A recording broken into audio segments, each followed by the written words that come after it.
Advance forms है, जैसे मान लीजिए किसी बच्चे की आयु 17 वर्ष की हुई है, तो वो एडवांस अपना एप्लीकेशन nvsp.in के माध्यम से वो एडवांस एप्लीकेशन ऑनलाइन देंगे, जो यहाँ पर बकेट में हम लोग के पास सुरक्षित रहता है। और जैसे ही वो 18 वर्ष की आयु पात्रता पूरी करेंगे, उनका नाम वोटर लिस्ट में उसी जगह पर जोड़ दिया जाएगा जहाँ आपने अपने माता पिता का एड्रेस दिया है, जहाँ आपका एड्रेस प्रूफ है और जहाँ कि आपके वोटर बनने की पात्रता है।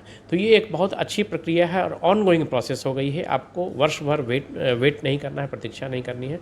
और दूसरी बात ये भी है कि हैसल फ्री हो गया, ऑनलाइन भी आप उसे अप्लाई कर सकते हैं और उसे ट्रैक कर सकते हैं कि आपके फॉर्म का स्टेटस क्या है।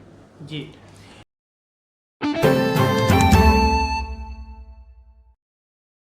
नमस्कार, आप देख रहे हैं चौपाल समाचार। चौपाल समाचार की हर खबर समाज पर करती है असर, और आज मैं इस खबर को लेकर आया हूँ। ये खबर भी समाज से जुड़ी है और संबंधित है निर्वाचन की प्रक्रिया से, वोटर लिस्ट में और वोटर आईडी बनवाने से, और साथ ही साथ जिन सारी चीज़ों से लोकतंत्र हमारा मजबूत होता है ना, आज उन्हीं पर हम लोग बात करने वाले हैं। हमारे साथ मौजूद हैं उप निर्वाचन पदाधिकारी सत्यप्रीत सर।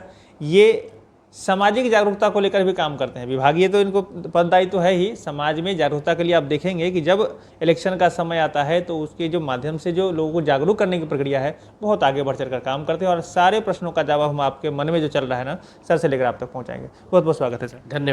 धन्यवाद अभिषेक बाबू, आपके सभी श्रोताओं का धन्यवाद और आपका आभार कि आपने मुझे मौका दिया है।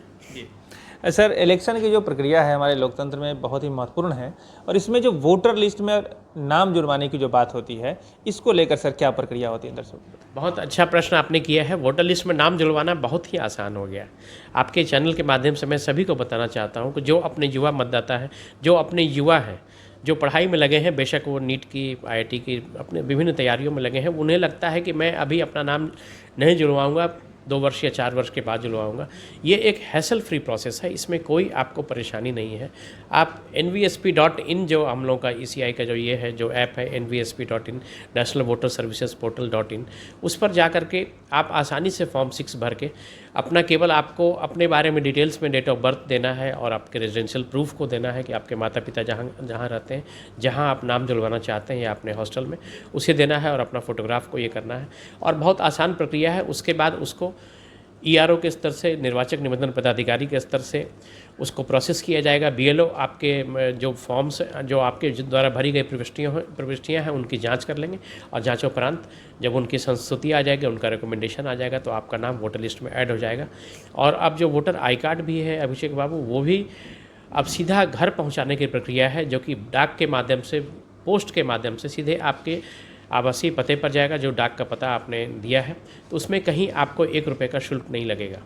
तो ये प्रक्रिया है जिसका लाभ ऑनलाइन भी और ऑफलाइन भी आप अपने BLO साहब, जो आपके बूथ लेवल ऑफिसर हैं, मतदान केंद्र स्तरीय पदाधिकारी, उनके माध्यम से आप ऑफलाइन भी फॉर्म 6 को भरकर अपना नाम जुड़वा सकते हैं। जी सर, पहले जैसे देखा जाता था कि इलेक्शन जब शुरू होता था तब वोटर लिस्ट में नाम जुड़ने की प्रक्रिया होती थी, लेकिन अब ये आसान हो गया है क्या? साल में कितने बार ये हम लोग ऐसा कर पाए? बहुत अच्छा आपने प्रश्न किया, और एक ऐतिहासिक जो कदम उठाया गया है election commission of India, Bharat निर्वाचन आयोग के द्वारा, वो मैं आपके माध्यम से सभी श्रोताओं को बता दूं। अब वर्ष में 4 बार, पहले क्या होता था कि मान लीजिए किसी बच्चे का जन्म अगर 1 जनवरी 2023 का कट ऑफ डेट लिया गया है, तो 18 वर्ष अगर हम देखते हैं तो 2 जनवरी या 5 जनवरी 2005 को हुआ है, तो फिर 1 वर्ष का उन्हें इंतजार करना पड़ता था। अब ऐसी बात नहीं है। अब मान लीजिए कि वो 2 जनवरी या 5 जनवरी 2005 को उनका जन्म हुआ है, 2023 में वो 18 वर्ष अगर 1 जनवरी को नहीं प्राप्त करते हैं, तो 1 अप्रैल, 1 जुलाई और 1 अक्टूबर, वर्ष में उनको 4 मौके दिए जा रहे हैं। तो फिर वो 3 महीने के बाद, यानी कि पूरे वर्ष पर्यंत वो अपने, जैसे ही 3-3 महीना बीतेगा, वो हम लोग उसको अपडेट करेंगे, तो अपना एप्लीकेशन जो है वो दे सकते हैं। इसके साथ साथ मैं एक बात और जोड़ना चाहूँगा अभिषेक बाबू, कि जो एडवांस फॉर्म्स है, जैसे मान लीजिए किसी बच्चे की आयु 17 वर्ष की हुई है, तो वो एडवांस अपना एप्लीकेशन nvsp.in के माध्यम से वो एडवांस एप्लीकेशन ऑनलाइन देंगे, जो यहाँ पर बकेट में हम लोग के पास सुरक्षित रहता है। और जैसे ही वो 18 वर्ष की आयु पात्रता पूरी करेंगे, उनका नाम वोटर लिस्ट में उसी जगह पर जोड़ दिया जाएगा जहाँ आपने अपने माता पिता का एड्रेस दिया है, जहाँ आपका एड्रेस प्रूफ है और जहाँ कि आपके वोटर बनने की पात्रता है। तो ये एक बहुत अच्छी प्रक्रिया है और ऑन गोइंग प्रोसेस हो गई है। आपको वर्ष भर वेट नहीं करना है, प्रतीक्षा नहीं करनी है। और दूसरी बात ये भी है कि हैसल फ्री हो गया, ऑनलाइन भी आप उसे अप्लाई कर सकते हैं और उसे ट्रैक कर सकते हैं कि आपके फॉर्म का स्टेटस क्या है। जी तो दर्शकों ने सुना किस तरह से आसान सी प्रक्रिया हो गई है, आप अपना नाम वोटर लिस्ट में ऐड करा सकते हैं और ये मौका 4 बार मिल रहा है, तो वो भी आपके लिए बहुत ही बेहतर हो गया। ऑनलाइन सारा कुछ हो रहा है, इसमें भी कोई समस्या नहीं है। और ये जो सर एक बात और इन्होंने बताई कि सारे 17 साल के बाद भी आप उसमें मतलब कि 18 होने से पहले भी अप्लाई कर सकते हैं और वो यहाँ पर रहेगा आपका एप्लीकेशन वो लिस्ट में। जैसे ही 18 साल आपका होगा और वो समय आएगा आप उसमें इनरोल हो जाएंगे। ये भी बात आपके जानकारी में आ गई है, तो इसका लाभ उठाइए। जितने भी हमारे युवा हैं कहते हैं लोकतंत्र हमारा तभी मजबूत होगा ना जब सभी हमारे 18 साल से ऊपर के युवा वोटर बनेंगे और अपने वोट के मत का प्रयोग करेंगे अपनी सोच समझ और बेहतर तरीके से। तो सर अच्छा एक बात और बताएं सर, जैसे कि डिसेबल पर्सन है, कुछ समस्या किन्हीं को है, उसको लेकर क्या कुछ कोई तरजीह इसमें या कोई अलग से व्यवस्था की गई? बिल्कुल, बहुत अच्छा प्रश्न आपने किया है और आपकी संवेदनशीलता का परिचायक है। जो अपने पर्सन्स विद डिसेबिलिटी हैं, जो दिव्यांग हैं, उनके लिए PWD ऐप है जो अब सक्षम ऐप के रूप में उसको अपडेट किया गया है।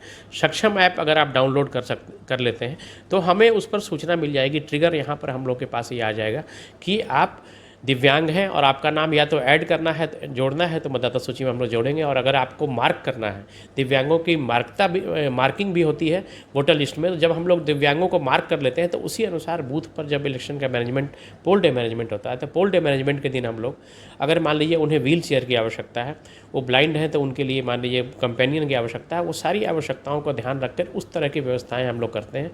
तो जो दिव्यांग अपने भाई बहन हैं वो भी PWD ऐप के माध्यम से, जिसे सक्षम ऐप अब अपडेट किया गया है, सक्षम ऐप के माध्यम से अपने को दिव्यांग के रूप में रजिस्टर करा सकते हैं। इसमें कोई स्टिग्मा नहीं है और इस तरह से कराने से आपको निश्चित रूप से वहाँ पर ना तो लाइन में लगना पड़ेगा और एक प्रेफरेबली आपको आपकी पूरा आपका केयर करके वहाँ पर आपको वोट देने में सहूलियत होगी।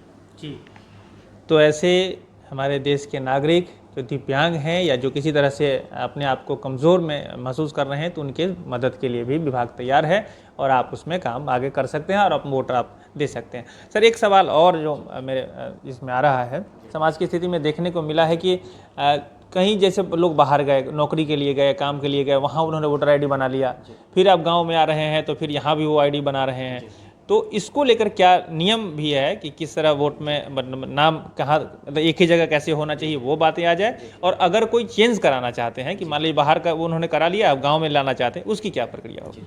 बहुत अच्छा आपने प्रश्न किया अभिषेक बाबू, और ऐसा हम लोग अक्सर देखते हैं और हम लोग अपना भी कोर्स करेक्शन करते हैं, जो हेल्थ ऑफ द रोल हम लोग चेक करते हैं। तो मतदाता सूची के स्वास्थ्य में सबसे पहले दोहरी प्रविष्टियाँ हैं, उनकी हम लोग जांच करते हैं। उसके लिए वेरियस सॉफ्टवेयर है फोटो सिमिलर एंट्रीज़ का। तो ये सभी लोगों को मैं आपके चैनल के माध्यम से अपील करना चाहूँगा कि ये असंवैधानिक है, ये गैरकानूनी है, RP एक्ट में इसकी सज़ा भी है। तो आप लोग पर्पसफुली 2 जगह नाम नहीं करवाएं, और अगर किसी कंपल्सन में आप अगर एक जगह दूसरी जगह शिफ्ट किए हैं तो आप उसी आप अपना जो एपिक नंबर है आप उसी को शिफ्ट करा सकते हैं, एक स्थान से दूसरे स्थान पर जा सकते हैं फॉर्म 8 भर के। उसके लिए आपको कहीं से भी दूसरा नाम रजिस्ट्रेशन कराने की आवश्यकता नहीं है। और ERONet 2.0 जो वर्जन है उसमें एक इंटीग्रेटेड पूरा ERONet है, जो सभी ERONet का समूह है। सभी ERO जो आप ये जानते हैं कि विधानसभा स्तर पर इलेक्टोरल रजिस्ट्रेशन ऑफिसर के स्तर पर, निर्वाचक निबंधन पदाधिकारी के स्तर पर ही विधान सूची बनती है, निर्वाचक सूची बनती है। तो उसमें हम लोग ये फाइंड आउट निश्चित रूप से कर लेंगे कि एक व्यक्ति का नाम, मान लीजिए अमुक व्यक्ति रामलाल है, उसका नाम अगर 2 स्थानों या 3 स्थानों पर परिलक्षित हो रहा है तो निश्चित रूप से हम लोग BLO के माध्यम से, संबंधित ERO के माध्यम से उन्हें वो नोटिस देंगे कि आप उसमें से अपनी स्वेच्छा से एक स्थान पर नाम रखिए और एक स्थान पर नाम डिलीशन करवाने के लिए, विलोपन करवाने के लिए आगे आइए। नहीं तो फिर हम लोग सत्यापन करके BLO जो हमारे बूथ लेवल ऑफिसर हैं उनके माध्यम से सत्यापन करके हम लोग उनका नाम काटने का काम करते हैं और उन पर कानूनी कार्रवाई भी हो सकती है। ध्यान रहे, वोटर लिस्ट में नाम एक जगह होना चाहिए। अगर आपको शिफ्ट कराना है, सर ने प्रक्रिया बता दी है, उस प्रक्रिया को फॉलो करें, शिफ्ट करा लें।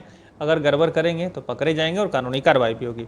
सर एक सवाल और आखिरी में मैं पूछना चाहूँगा आपसे कि वोटर जो है वोटर लिस्ट में नाम भी जुड़वा लेते हैं, लेकिन जागरूकता को लेकर बड़ी समस्या देखी गई। आप लोग बराबर काम करते रहते, जब इलेक्शन आता है तो वोट दीजिए वोट दीजिए। तो जागरूकता के लिए सर क्या आप कहना चाहेंगे लोगों को? बहुत आपने अच्छा प्रश्न किया है। जो जागरूकता, जो मतलब लोग ये सोचते हैं कि एक इलेक्शन का दिन है, पोल डे है, तो एक हॉलीडे के रूप में लेते हैं या बहुत उदासीन हो जाते हैं। ये बिल्कुल, ये लोकतंत्र को मजबूती अगर आपको देनी है तो एक जिम्मेदार नागरिक का फर्ज आपको निभाना होगा।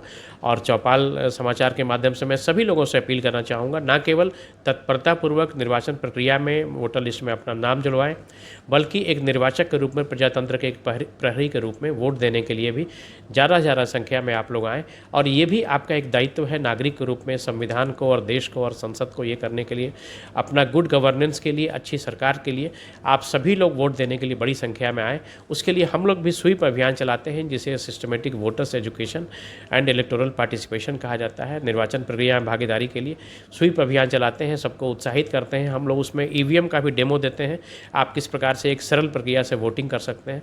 तो मैं आपके माध्यम से सबसे अपील करना चाहूँगा कि मैक्सिमम संख्या में सभी लोगों को बिल्कुल 100% वोट देने के लिए आना चाहिए और एक जिम्मेदार नागरिक का कर्तव्य निभाना चाहिए। जी, तो आज की बातें यहीं तक, लेकिन मैं कहना चाहूँगा बहुत सारे आपके सवाल होंगे ना, कमेंट करिएगा, हम आपके सवालों को देखकर, सुनकर, समझकर और फिर से समय लेकर सर से और आप तक जवाब पहुंचाने का प्रयास करेंगे। हम आगे ये भी बात करेंगे ईवीएम के पर कैसे वोटिंग करते हैं, या जागरूकता को लेकर जो चलती है स्वीप कार्यक्रम, उसमें क्या कुछ होता है। बहुत सारे सवाल हैं। मैं आपसे यही कहना चाहूँगा कि देखिए, चौपाल समाचार में जो सूचनाएं आपको मिल रही है, आपको जागरूक के लिए है, तो आप अपने स्तर पर जागरूक तो जरूर हो जाएं और साथ ही साथ इस वीडियो को शेयर कर दें, जिससे कि अन्य लोगों को भी इन सारी जानकारी को जो प्राप्त करने का अवसर मिल जाए और वो भी जागरूक बने। तमाम दर्शकों से हमारी यही अपील रहेगी कि आप भी चौपाल समाचार से आज तक नहीं जुड़े हैं, जुड़ जाइए। ऐसी खबर हम लोग लेकर आते रहेंगे, जुड़ जाइए और हम सब मिलकर जो बेहतर समाज बना रहे हैं ना, आपका सहयोग बहुत ही प्रार्थनीय होगा। इसीलिए अपना कमेंट और अपना सहयोग अवश्य दीजिए। तो सर, आज आपने अपने बहुत ही कीमती समय हमें दिया, बहुत बहुत धन्यवाद सर आपका। नहीं, बहुत बहुत धन्यवाद अभिषेक बाबू। और आपके चैनल को हम लोग लगातार देखते हैं और आपके माध्यम से सभी लोगों को एक बार फिर से अपील करना चाहेंगे, जिन लोगों ने वोटर लिस्ट में अपना नाम नहीं जुड़वाया है, आगे आकर के एक कर्तव्य नागरिक के रूप में कर्तव्य समझ के उसे पोस्टपोन नहीं करें, टालें नहीं, आप नाम जुड़वाएं। और 1950 जो हम लोग का डीसीसी का नंबर है, जिला संपर्क केंद्र का नंबर है, किसी भी ज़िले में यूनिवर्सली पूरे भारतवर्ष में, वहाँ पर आप डीसीसी पर अपने जो भी आपकी उत्सुकताएँ हैं, जिज्ञासाएँ हैं निर्वाचन प्रक्रिया को लेकर, उनके बारे में आप हमसे जानकारी प्राप्त कर सकते हैं, कार्यालय काल में और कार्यालय अवधि में। थैंक यू, बहुत बहुत धन्यवाद। दर्शकों का भी धन्यवाद। इस खबर लेकर आते रहेंगे। आज के लिए बस इतना ही। मैं अभिषेक आनंद, चौपाल समाचार के लिए, धन्यवाद।